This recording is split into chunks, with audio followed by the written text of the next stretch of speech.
Good afternoon मेरे प्यारे बच्चों। आज आप लोगों के लिए नेक्स्ट टॉपिक लेकर के आए हैं प्रतिरोध, रेजिस्टेंस। रेजिस्टेंस क्या होता है? रेजिस्टेंस मेरे प्यारे बच्चों कोई ऐसा पदार्थ जो कि सुचालक हो, यदि उसमें धारा के प्रवाह को रोकता है या फिर रुकावट उत्पन्न करता है तो उसे प्रतिरोध कहते हैं। तो उसी के क्रम में आज है आपके लिए एक क्वेश्चन, प्रतिरोधों के समूहन से आप क्या समझते हैं? प्रतिरोधों के समूहन से आप क्या समझते हैं? मेरे प्यारे बच्चों, आप लोगों को पता होगा या फिर नहीं पता होगा तो हम आप लोगों को पूरा सिंपलेस्ट फॉर्म में इसका प्रूफ, समूहन जो है आपका श्रेणी क्रम और समांतर क्रम आप जाकर के मिला भी सकते हैं। आप जो पढ़े हैं उससे बिल्कुल भिन्न होगा, अलग होगा। तो मेरे प्यारे बच्चों यहाँ पे देखिए क्या है, प्रतिरोधों के समूहन से आप क्या समझते हैं। यहाँ से सिर्फ मेरे प्यारे बच्चों सिर्फ आपका जो है ये क्वेश्चन पूछा जाता है और आपको इतना को ही लिखना है। 2 मार्क्स में सिर्फ आपका यही यहाँ तक ही लिखना है और यही पूछा जाता है आपका। देखिए क्या है, जब 2 या 2 से अधिक प्रतिरोध को एक साथ कई विधियों द्वारा जोड़ा जाता है तो उसे प्रतिरोधों का समूहन कहते हैं। क्या बोल रहा है मेरे प्यारे बच्चों, जब 2 या 2 से अधिक प्रतिरोधों को एक साथ कई विधियों द्वारा जोड़ा जाता है तो उसे प्रतिरोधों का समूहन कहते हैं।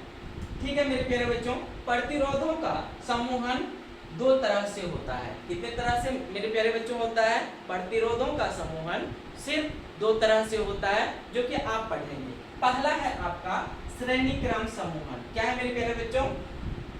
श्रेणी क्रम समूहन। और दूसरा है आपका मेरे प्यारे बच्चों समांतर क्रम समूहन। श्रेणी क्रम समूहन और समांतर क्रम समूहन, इससे जो है रेजिस्टेंस का कुछ व्यंजक भी प्राप्त किया जाता है जो कि आपको 5 मार्क्स में पूछा जाता है, जिसको कि हम जस्ट अभी डिस्कस करने वाले हैं।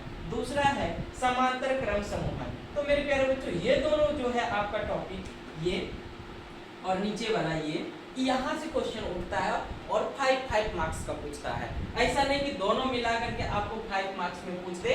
सिर्फ आपका जो है ये ऊपर वाला, जैसे श्रेणी क्रम समूहन से आप क्या समझते हैं, इसके लिए व्यंजक याद करें, ऐसा क्वेश्चन आता है। या फिर ऐसे आएगा मेरे प्यारे बच्चों, प्रतिरोधों के समांतर क्रम समूहन से क्या समझते हैं, इसके लिए व्यंजक याद करिए। या तो ऊपर वाला पूछेगा या तो नीचे वाला पूछेगा, और पूछता ही है, एक बार छोड़ करके दूसरी बार पूछ देगा। अब की बार जैसे पूछा तो नेक्स्ट टाइम नहीं पूछेगा, नेक्स्ट टाइम पूछेगा तो उससे आगे नहीं पूछेगा। तो इस तरह से आता है मेरे प्यारे बच्चों। तो चलिए समझते हैं, प्रतिरोधों का समूहन 2 तरह से होता है, श्रेणी क्रम समूहन और समांतर क्रम समूहन। तो इसके लिए कैसे क्वेश्चन पूछा जाता है और आप किस तरह से प्रूव करेंगे, इसके बारे में हम चर्चा करते हैं।